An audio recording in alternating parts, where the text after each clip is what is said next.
KindaSound radio. We're tuning in the change. Welcome to The Gifts Within Adversity with me, Stella Grace. I've got the lovely Leigh Arscott with me here today. Welcome, Leigh. Welcome. Hi, Stella. You all right? Yeah, thanks so much for being here. I'm really excited to talk to you about supporting young people with trauma and beyond in a moment. A little bit about The Gifts Within Adversity. So my fortnightly show runs on a Friday at 11, and it will feature an eclectic range of guests who each in some way inspire or support a number of other people with adversity or well-being or developing in some way. And I have one of those lovely guests with me today. So we're going to talk with you, Leigh, and how you have an extensive background in supporting young people and families, some about your own journey, and a little bit more about your thoughts and your project and what you've been up to in terms of some really interesting and groundbreaking work with trauma. So I can't wait to hear more about that. So where should we start, Leigh? Do you want to share a little bit about your journey and your background? Okay, I guess you'll start at the beginning. So Yeah. That'd be a good idea. Let's do that.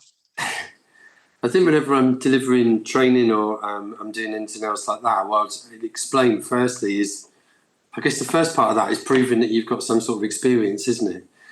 Yeah. Otherwise, people think, oh, they've just come out of university straight off and it's, that's, you've learned everything out of a book. I haven't learned everything out of a book. I certainly haven't done that. I've learned some.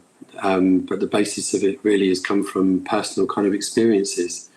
And then that started really when I was probably about three years old. I was figuring it out today, and I must have been about 3, where my parents started fostering and adopting children. So we had our first one, I think he was about 1 year old when he came to us. So that's an adopted brother, and I'm still in touch with him now as we have a Christmas. Him and his family. And I was just trying to think back to what my first memory of him was.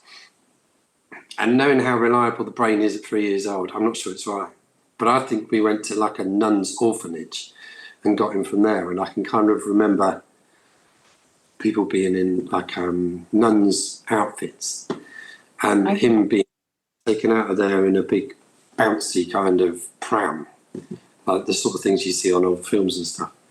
And then Mark came to live with us. And that was the experience of having him in the house and subsequent other foster children was interesting. In terms of someone not being born into the family, but kind of being put into the family, and their attachment and their kind of way of dealing with coming into that as well is displayed in kind of different ways, really. So, of course, crying could be a lot of anything, could just feel normal. And I think you go through an array of that sort of stuff. And so growing up with that, gained quite an understanding of how people behave when they've been through kind of trauma on reflection, because you would have recognised it as a child yourself. You're thinking, I'm doing my thing here, you might be interrupting me, or that's kind of that's, I'm not sure that's right, getting him away, but then how much of that is kind of normal peer-to-peer or sibling-to-sibling kind of relationship, really. Of course. Yeah. And so, fast forward, we're going to talk a lot more about the in-between from that point to all your fascinating work and your extensive background and experience. But Leigh and I, for the listeners, Leigh and I worked together for many years in my previous role supporting young people with the youth offending team. And I guess we've had discussions, haven't we, Leigh, where it's, these fascinating experiences of growing up in whatever, circumstances prevent, and we prevail through with building resilience. And I think when you've experienced, and I'm sure many, many people will relate to this, when you've experienced adversity, as we all do in life, we can often lean towards wanting to put some of those experiences, certainly for me, I really wanted to put some of my traumatic experiences to good use to supporting other people with their trauma and with their adversity. And I think, you're someone also, Leigh, that shares that it's kind of like a natural progression into, you know, recognizing, like you say, upon hindsight, that actually some things really did, and I love the way you put it, build resilience, because, you know, when we go through these hardships or we go through these really interesting experiences, you're not kind of, like you say, processing it at the time in an articulate way. But upon reflection, then go, wow, actually, you know, I think I'm naturally drawn to putting these things into good use. So, and was that the case for you? Did you feel like naturally youth work was quite a progressive thing? Yeah, I think so. I think I was also reflecting. Obviously, if I'm coming into see you today to do this, you kind of do reflect on your past. Yeah. And I can remember the way I got into youth work was through, I was with a mate in a pub and his friend was a youth worker. I can remember having some really quite challenging conversations with him about the way things work or how we should behave with one another. And after that, he offered me a volunteer position. So I bowled into that. And it's kind of that thing about finding your calling, isn't it? And I got lots of other jobs, from potato peeling to carpentry to cabinet making to just all kinds, but really felt at home with this and felt that I was putting back in. And then it was worthwhile. And I don't think you can put a price on worthwhile. Well, you couldn't as a volunteer. Yeah. It was, that was kind of the introduction to it. Within a couple of years as kind of a paid worker after that, sessional, and then doing bits on the side. You start to build and learn on your trade and then go from there. Yeah, absolutely fascinating. So that huge chunk in between, Leigh, were there points where you felt like the fostering environment that you'd been in and the experiences you'd seen and had firsthand, did you feel at an earlier stage in your childhood or teens, or, you know, whenever that point was for you, did you feel that the fostering specifically kind of gave you some really good impetus? Yeah, absolutely. And it doesn't stop giving from that perspective. Because it's a bit about understanding why people do the things they do. And to me, I can kind of get that because it's been inbuilt from a very early age, isn't it? That's what people do when this is a reaction that isn't to be afraid of, really, where some people will veer off, retract or whatever. I'm not going to do that not in every case, because there's always someone that can surprise you, isn't there? But there's, cases, no, come on, don't back away from this. This needs to be addressed, or this needs to be talked about at a later point because they're not ready yet. Kind of read between the lines. And it comes from an early time. Yeah, absolutely. And one of the things that I often talk about with guests on the gifts within adversity is those key points in life. And, you know, it may be a significant event, it might be a conversation with the right person, it might be an innate spark in you that goes, actually, you know, there's more, or, you know, there's something coming from this. And I think, you know, it's fascinating to think what those points are. And, you know, I'm sure we couldn't put a definitive answer to it here and now. You know, it's one of the fascinating things about the journey through life. But you know, I think what's always struck me about you, Leigh, is you're one of those people who is just committed and passionate about supporting people and being, probably for many over the years, that person who has been there either professionally or personally, that has had that right conversation at the right time.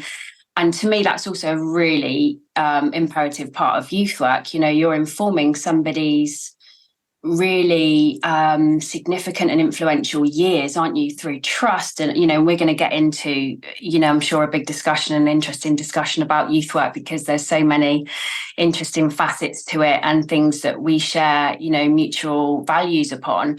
But yeah, I know from knowing you professionally and personally as a friend, it's, you know, those kind of key moments that are really definitive in someone's journey, and we can certainly sort of reflect on those on our own, can't we? Yeah, we can. Yeah, definitely. It's important. And then, you know, if someone's been there for you, it's nice to be back there for someone else, isn't it? And it's understanding when people really need that and when to drop absolutely everything and just go, no, this is the most important thing paperwork can wait. This is Yeah. what somebody emotionally needs now. So if you're not giving that, why are you in the position you're in, kind of thing? But Yeah, I love that. Yeah, and I felt very blessed to, you know, feel that way, and was drawn to the youth work role for as many years as I did it for those reasons. It's the human element to the work that I loved the most, and actually the thing that I've missed the most since becoming self-employed. So that passion and that connection to people, I don't think, like for me personally, would ever die, and it's still present in what I do now, because to me the very human connection, that very human element, is the thing that, you know, is part of supporting people, but also just, you know, just part of it doesn't have to be necessarily professionally. Just that human connection is such an important part of day-to-day life. And often I think, you know, again, reflecting on our past or looking at the people we might have supported in the past, it's that connection that can be missing or damaged in some way as to why there's that feeling of separation, and then that can lead on to X, Y, or Z other things anyway. So that kind of topic in itself is quite huge, isn't it? It's absolutely massive. And it doesn't take much to make one or two mistakes and not feel you're reviving yourself to actually then continue that roll downwards, that spiral down. And I guess some of the jobs that we've done is to capture people on that spiral and bring them to a level or bring them back up. Yeah. And it's recognising that, and it's being able to say it. You know, I think you're spiraling in a minute. Just catch a breath, pull yourself up. Things will be better. Yeah, absolutely. Yeah. And it's really exciting stuff being involved with KindaSound, because one of the things I love about their ethos is not only positive media, but also, you know, spreading kindness and unity and looking at things from that really supportive point of view. So it's, you know, it's a really lovely fit. I think let's go on. Shall we just discuss your first song choice and why? And then we're going to really get into the kind of youth work element, which I'm really excited to talk to you again about. So what made you choose Creep by Radiohead? It's just really good to sing along to. I think Yes. and it's really passionate. It's really kind of emotional. And it can really stretch your voice. It's just a good old release of serotonin, isn't it? By doing stuff like that. And there wasn't really that much more than that. I was at a party over Christmas, I think it was, and a young lady there. I was playing the guitar, and she said, "Would you play this song?" I said, "Yeah, I'll play it." And she sang. In fact, I think she played and sang. Amazing, and it really quite a high pitch. And sort of, I don't do that at a high pitch, do that at a lower pitch, and everyone was singing along. It's just one of those that really gets you. Yeah. Just really well done. A lot of passion. Yeah, absolutely. It's one that I absolutely love as well. Our lovely Django in the background is going to play that one for us now. Thank you, Django. KindaSound Radio, the station for a global community. Welcome back to The Gifts Within Adversity with me, Stella Grace. I've got my friend and the previous colleague, Leigh Arscott, here with me today, and we are discussing lots of fascinating things, but lots about supporting young people and trauma, and lots of the kind of facets of, you know, relationship building and many other things we're going to get into in a moment. Just to share for catching up with KindaSound shows and The Gift Within Adversity. As I mentioned, that airs every fortnight on Fridays at 11. If you miss it live, you can catch the replays the following day, the Saturdays at the same time at 11. And also from the following Tuesdays, the show will be made available as a podcast. So Apple, Spotify or Audible, you can catch up there, or of course on the KindaSound website, kindasound.org/podcast. So we were just enjoying a bit of Radiohead there, which I also absolutely love. We were just chatting then, Leigh, in the break there, weren't we, about, we finished on resilience. We talked a lot about resilience and about human connection, and we were just going into the absolute, you know, it's not just important, it's an essential that we have these really positive relationships in our life to thrive. And I think for you and me both, we have recognised that that's a key, not only a key component of youth work, but of just, well-being in daily life. And it's certainly something that I was really drawn to. You have found, quite a journey with your own road to becoming a youth worker, even for your own, overcoming your own challenges, haven't you, Leigh? Just a little, yeah. And I guess the biggest challenge that I would have had is dyslexia. So, I'm going to sound like a really old man, but I'm going to say in my day, you weren't recognised at school. You were called thick, or you were called stupid, or you were called this, or you were called that. So there's no recognition that this was actually anything that was of any substance. And you still kind of hear the residue of that in people's voice, just get on with it. In terms of kind of academia, really. And I'd got to a point in youth work where if I wanted to become a manager, I wanted to progress, I needed to go to university. So, of which I did. I was just getting started in terms of family, so I was getting married, and children were on the cards and all the rest of it, and buying houses. I needed to progress. I wanted to move forward. I was thirsty for it. So there was a big need there to get that done. And I can remember the interview I'd had with the university was, they just, I guess after I'd explained kind of my academic unprowess, they said, well, how do you think you're going to do it? I just stared them in the eye and said, look, I'm going to do it. It's going to happen. I've got no choice. And I think off the back of that, at least that's my memory, that I got a place in the university and went for it. I found out through that I had dyslexia, and that was a lovely kind of answer to not being thick or stupid.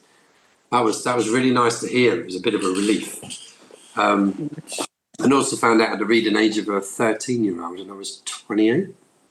Wow. So it was kind of, I don't find it embarrassing now, but I probably would have done it at the time, or just, I'll get on with it. I know I can't read and write particularly well, but I'm getting by, because you find other mechanisms and other ways of getting yourself into or out of situations, which is, I think somebody, I can't remember who it was, somebody said that every business needs a good dyslexic. And it's for that, it's that different thinking, to be kind of problem solve in a very different way, or just a different way. And so, yeah, it's kind of a blessing and kind of not. But anyway, I made it through. I passed. I got out the other end. Bit of my hair fell out through the process, a bit of through the stress of it. But actually, I think if it was really worth doing, just to be able to get that qualification to say I'm worthy, alongside the skills and everything else that you'd have picked up. I mean, the first thing you pick up as a youth worker doing voluntary work or just sessional work is how to spot signs, defuse situations, basically be able to make a night become manageable, and for people to get themselves through the night without being kicked out of a club, or to learn something, or to enjoy themselves. Or to achieve in any kind of way. That kind of thing, really. Absolutely. Yeah. And one of the, again, really key things that I know is a value of yours and of mine and of KindaSound is about giving young people a voice, isn't it? And I think it's really fascinating to hear your journey, or what I'm sure is a really small part of your journey, but something as significant and inspirational that you've overcome in terms of those barriers to your own development, but knowing that you had to keep going, you needed to do it, and you were going to find a way no matter what, and that's what you did. And that being so transferable, in terms of your energy of what you're putting out, and that's what we're inspiring in the young people we work with as well as ourselves. So I love that. But also the value of giving young people a voice, I think, is incredibly key. And I think, if that isn't something that attracts you, or, is a passion for youth work, then, perhaps that's not the job, because to me, that was always a huge part as well.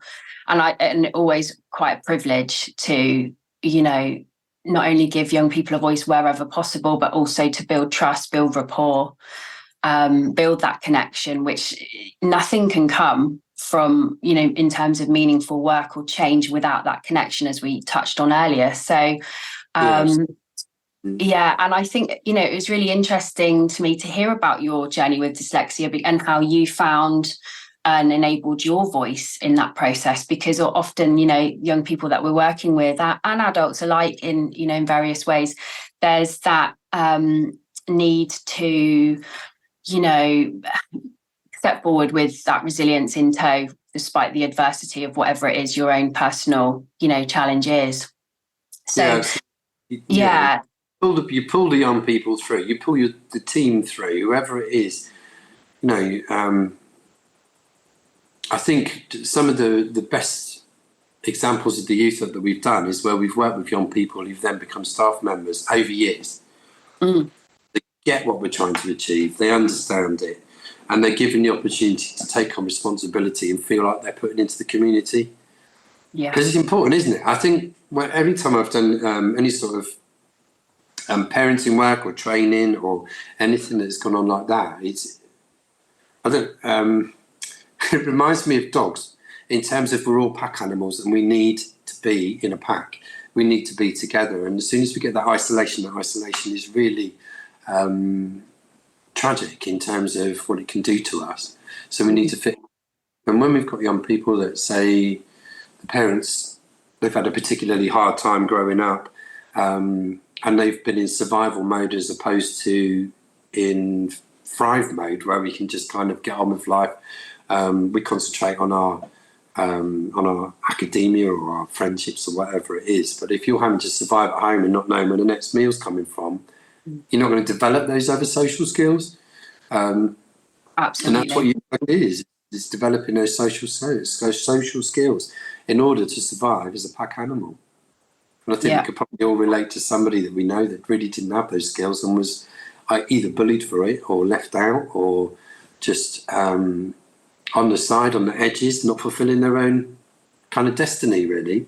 And I guess it's pulling those young people in. Come on, don't swear at that. That way forward is not swearing at them. The way forward is this. Have you tried this method? Have you tried that?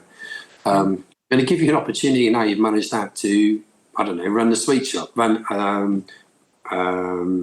make sure people don't hurt themselves in the roller disco or marshal the football. It's kind of, there's all kinds of opportunities that you can give the young people. Depends on their kind of what they see and want for, or what you see as skillful that you can pull out for them. And just come on, let's elaborate on that. Let's give you that chance.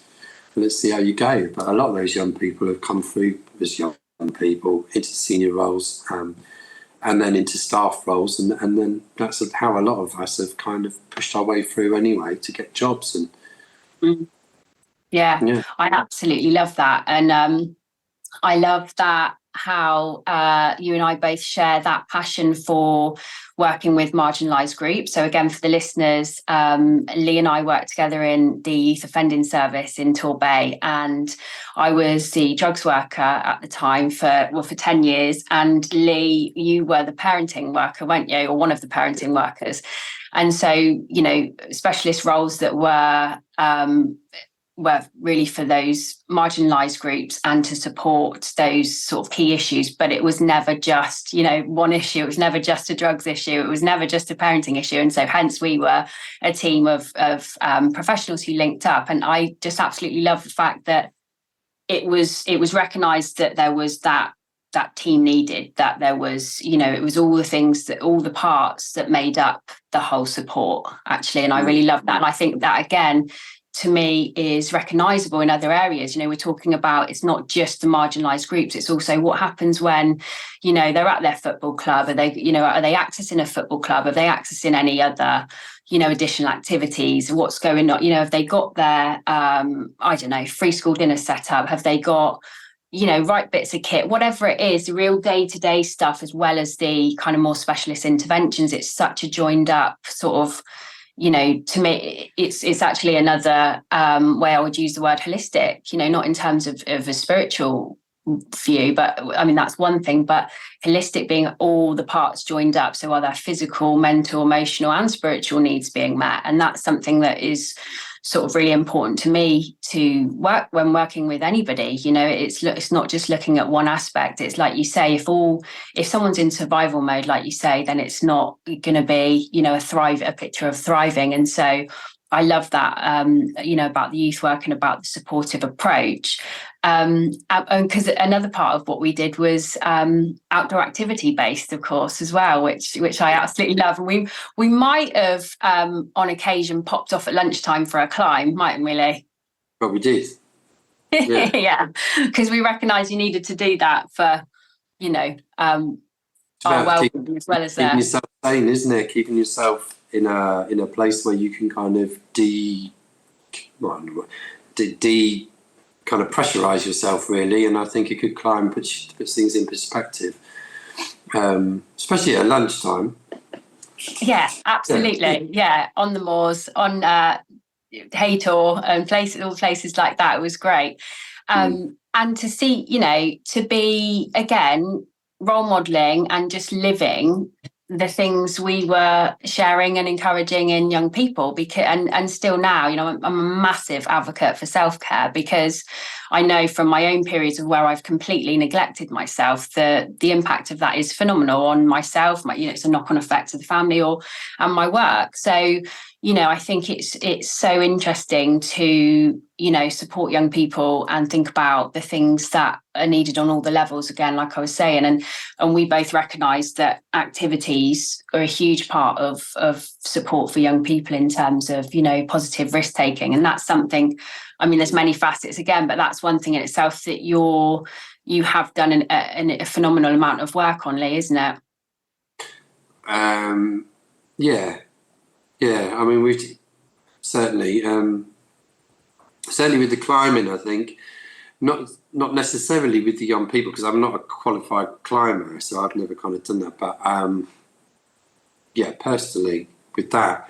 But also, I think when I've taken parents out to do this as well, and parents are a different kettle of fish from young people in terms of they cut patterns, and they sort of stay in their patterns. A cup of tea at this time, go into town at that time, catch this bus or drive this way. You build into habits. But when you can push people out their comfort zone a little bit when they're kind of a little bit older, we saw some huge kind of steps coming from people doing one abseil. I can remember we took a lady to do it, and she had tremors, and she actually got sponsorship from her friends to do it. I had no idea she was going to do this. And the abseils, by the way, are completely safe. So you're safe because you feel like you're in control, but you're not. Someone else has got a rope on you. Nothing is going to happen. You might fall to the side, but that's it. But this particular lady managed to kind of get herself down, and it was such a huge achievement for her, and getting the sponsorship money, and it got her a lot of kudos within the community, and it built her up. And again, we're looking at this, building people up to feel like they can achieve. It was just amazing to see. I took about a group of about 10 dads. It's difficult to get dads together anyway, but we took about 10 abseiling, and they thoroughly enjoyed it too, and ranging from massively different needs and kind of areas and walks of life as well, which is really fascinating. But you're right, the outdoor stuff, you give somebody something to do, something to concentrate on, and not maybe the chaos that's going on around them. It can form some sort of clarity, and that's kind of, again, why I do it. Because I've got no choice. If I'm on a rock, and it's a case of I either put the next bit of gear in, or I fall off and possibly hurt myself, or worse, I've got to really focus, and none of that stuff from the outside is coming in to my head. I mean, it's kind of survival mode, I suppose. But yeah, it's good. It's good stuff. It's something I never thought I would take up either, because I thought it was people with lots of money that had that opportunity. But through youth, in fact, it was through youth work. They chucked me off a cliff with these kids. You got to do it, Leigh. Well, they won't do it. I'm thinking, oh man, I don't like heights. And it was about, 20, 30 metres up. and it was a free fall as well, so there's no rock to ping against. It was just a drop. What happened is all the kids went first and actually coached me down. But again, it's giving them a role, and it's them thinking, we've achieved something by getting them down. I think they kind of put their arm around me and went, you were all right at the end. I was probably, I was frightened. Yeah. You needed support, and they recognised it. You know. That's amazing. Yeah, that's just beautiful, isn't it? Because actually, you know, again, it just takes me straight back to that connection, and that being so key for, again, so many factors we've talked about: the trust, the development, someone really pushing themselves, you really pushing yourself, you know, and then that being a really rapport building thing in itself. It's just, you know, really organically just lovely. Yeah, I love that. So we're going to come on to your second song choice. It's quite fitting, actually, in terms of the context that we're talking about as well. A Little Help from My Friends by Joe Cocker. And again, you know, to me, that screams connection. But what's it about for you, Leigh? Was it another uplifting song? Oh, it is. It is. It's an amazing song. And, do you know, it's not like this guy's classically trained to sing. He's just got one of those voices that is... maybe it's brilliant to sing along to, but there's something about the guy, there's something about this particular, I mean, it's a Beatles track originally, but he takes it off of Woodstock, someone else.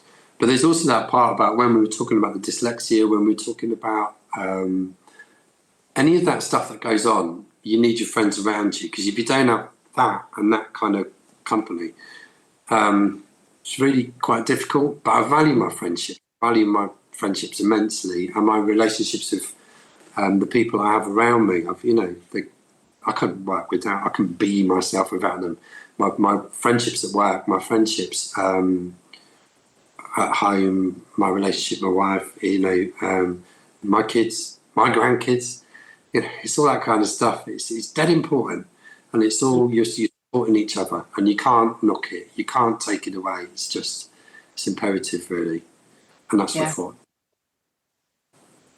Yeah, I love that, and I love this song too. So thank you, Django, for playing that one for us now. KindaSound, tuning in for change. Welcome back to the Gifts Within Adversity with me, Stella Grace, and my lovely guest, Leigh Arscott. We're talking really so far about all things youth work and resilience, and we've been pulling out some fascinating facets of youth work. We're going to come on now. We've been talking a lot about the key component, really, or one of the essential components being relationship building. And this has been something that we've discussed throughout not only youth work, but obviously really important for just human thriving. And Leigh, you've been working with people and with young people for a really long time, haven't you? Is it 10 years in the team we were together in the Torbay Youth Offending, or almost 10 for you? It's 10 years there. Previous to that I started doing youth work in 97. It's been a lot of years. Yeah. Too many to count, Stella. Yeah. Far too grey since then. But yeah, it's been long. Those were 10, 12 years in youth work, and dotted around youth offending teams at that point too. And then into the parenting work. And I was lucky enough to get a job in London as a senior, kind of managing the team that worked with young people who were affected by kind of... bottom line of it is this work I do now is providing a barrier from people recognising signs of the young people getting themselves into possible issues that could lead to criminality, to us being intercepted in and preventing them from going down that road. Does that make sense? Amazing. Yes. From getting into kind of crime, really. So I was lucky enough to get a job in London doing that. So it was kind of a real lucky break, really, to come from... I mean, Devon's not sleepy, but not once you get to the underbelly of what goes on, but in terms of what's very out there in London, it's very out there. Real contrast and a real great mix of cultures and kind of people. It's amazing. The amount of learning I've done in the 5 years I've been there is just immense. I mean, immense. It's like a really condensed course in understanding all kinds. So we're not just talking about, the emotional side of stuff. It's also the cultural side of stuff. It's the culture of living in a city. There's all kinds of different facets to it, but it's all fascinating. Yeah, absolutely. And, I can really imagine, because as you say, when you get into the sort of underside of the belly of the youth work in Devon or smaller, more rural areas, let's say, we do see and know that there are big issues, as there are everywhere. But as you say, in a city, life generally, that culturally, is different. And we have issues like exploitation and issues, all sorts of issues everywhere, but obviously those things often being more heightened in more city centre, or city settings, I'm guessing. So lots of really interesting really issue-based work that you've been doing. The thing that I was so inspired about when I saw your journey from afar, really, from keeping in touch with you on social media, was your pilot project around the trauma work linking up with Portsmouth Police. And you actually were a part of something really groundbreakingly there, weren't you, that really, really inspired me. Do you want to share a bit more about that? Yeah, that was one of the most amazing, exciting pieces of work that I think I've probably ever done. And that was to work. This was done through Rockpool Life, who are a training company. So I'm an associate with Rockpool Life, and that's delivering training around trauma to a lot of people who ask for that training. And that was a moment in itself. To get involved in that was a real eye opener and a kind of one of those moments you won't ever forget. But luckily, I was asked to do some work on this pilot in Portsmouth, Hampshire. And it was about working with the police around recognising trauma and how they may deal with that with people, may recognise it in people, may recognise it in themselves, taking that sort of a trauma on. It was just amazing. I mean, the way they did it was it's not a classroom-based kind of approach. And what it was it was about going out with the police and visiting the situations that they were involved in, witnessing what they witnessed, and getting a real feel of what was going on. So understanding what they're putting up with on a day-to-day basis. They were amazing, and I must say they really were incredible in the way they dealt with, in the way they dealt with the public, with the people that they came across. Each situation is different. You could not mark the same day as another, or an incident is the same as the other, but the way they dealt with it was, brilliant. And the other thing that I found amazing about it was they were willing to kind of chat about it afterwards. Part of our debriefing, or what we do, is to chat in the back of whilst we're driving back from a job, to say, how do you think that went? And they were able to ask me questions about trauma-related bits, or I would say, do you think that was trauma-related? And it's kind of on-the-job training, really. And I think we learnt from each other. That's no way that was a one-way kind of ticket. No way, man. You needed to kind of take on exactly, well, actually, Leigh, if we'd have said this, if we'd have said that, that would have happened. And I would be doing the same. Well, if that would have been said that way, what do you think the outcome would have been from that? Or do you recognise that actually maybe that's on the face of what they're presenting as is something that's very different, and that's probably a long time issue that might have been there, and where does it go from here? And it was just fascinating, blows my mind. And I still speak to some of the guys now, and this is a while back. And the pilot was so successful that they actually got what they're called is trauma-informed practitioners. So they now have 3 full-time trauma-informed practitioners going out with the police and doing the same thing I did, really, which goes to show, it was a pilot I was doing, but the success in it was that it carried on and that people saw it. If I look back on my life and I can't think of anything else I've done, which there is, I could. But that was one of my proudest moments, to be involved in that.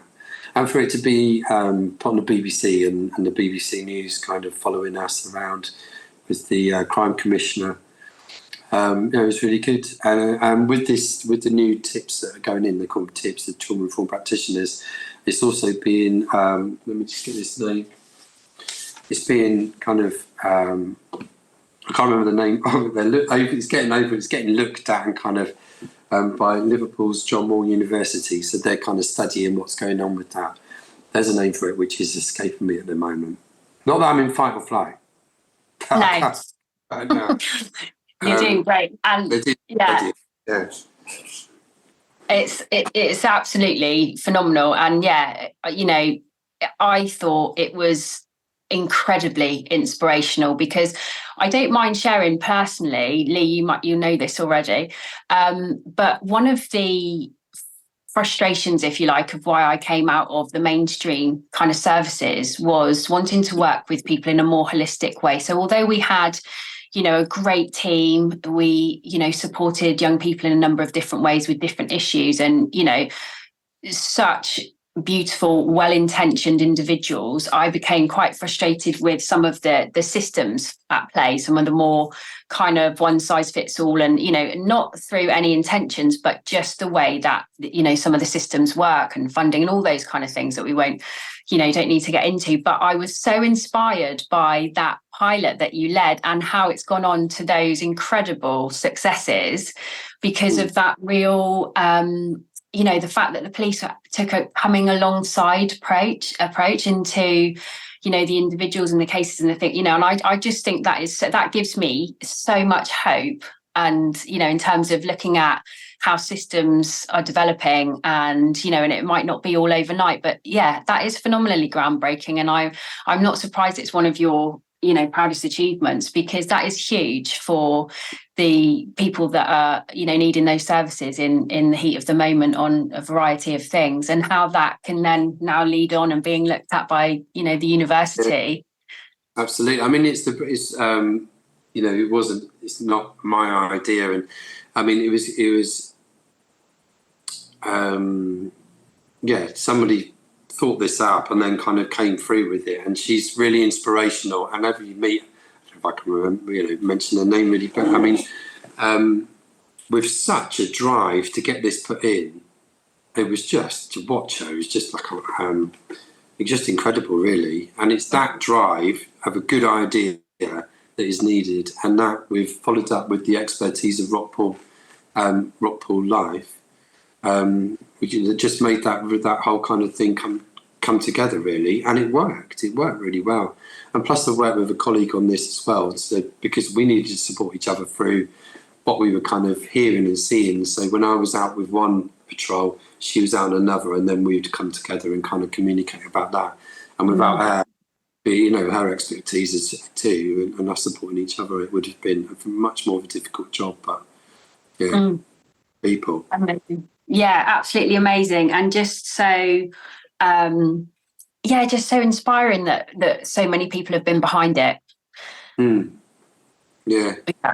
But it's that accepting attitude. If people don't accept kind of that stuff coming on board, then it isn't going to happen either. And I don't know if we were lucky. I don't know if we were lucky. I think I've met a fair few of the officers from different shifts, and they were cracking.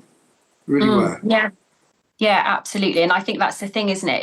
It's putting things forward, having a voice, as we were saying earlier, it's key to sharing our voices, actually, and sharing our truths, and that, not only inspiring people around us, but also trying to support young people to have a voice, and service users to have a voice on matters that are important, and how people want to be treated, and how processes, occur, and just phenomenally inspirational. We're going to come on to your next song choice, Our Lips Are Sealed by Funboy 3, which is relevant to this topic, Leigh, isn't it? And your meaning behind it. I think so. And I think when we're working with young people and stuff, a lot of times they can't articulate what they want to say. So you have to kind of read between the lines and pull it out of them. Or if you're looking at some of the exploitation, they can't say what's going on because of the risk that's involved. And I thought this is probably quite an apt song to be able to sort of hone that in, really. And it's a good sing-along. Yeah, of course. Brilliant. Yeah, it's a great choice. Thank you, Leigh. And thank you, Django, for playing that one for us now. KindaSound Radio, the station for a global community. Welcome back to The Gifts Within Adversity with me, Stella Grace, and my guest, Leigh Arscott. We've had a great catch-up, Leigh, haven't we? It's been really nice to speak to you. We've been discussing, we've pulled apart the youth work process to a large degree. We've talked a lot about the facets of, how imperative it is to support young people and some of Leigh's fascinating background and also projects that he's been involved in, leading. We also really hoping that we could link up with you, Leigh, here at KindaSound. It would be great to, pull out some more of the themes that we've discussed around giving young people a voice. So I'm really hoping that we could get something going for giving young people, more opportunity and some experience here with the station. So we'll definitely be having those conversations and hopefully be able to do something more link up there. I think so. I think it'd be really worthwhile. Anything that gives them young people an opportunity to kind of come out and do something that's it's going to build their self-esteem, build their resilience, build that. Yeah, let's do it. Definitely. Absolutely. Brilliant. Well, thank you so much for being a guest. Well, thanks for having me, Stella. You're welcome. Enjoyable.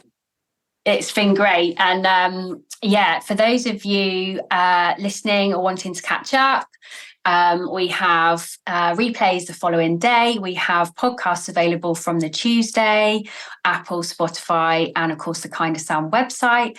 And I'll be back each Friday for my astrology show at 10 and every other Friday for the Gifts Within Adversity at 11.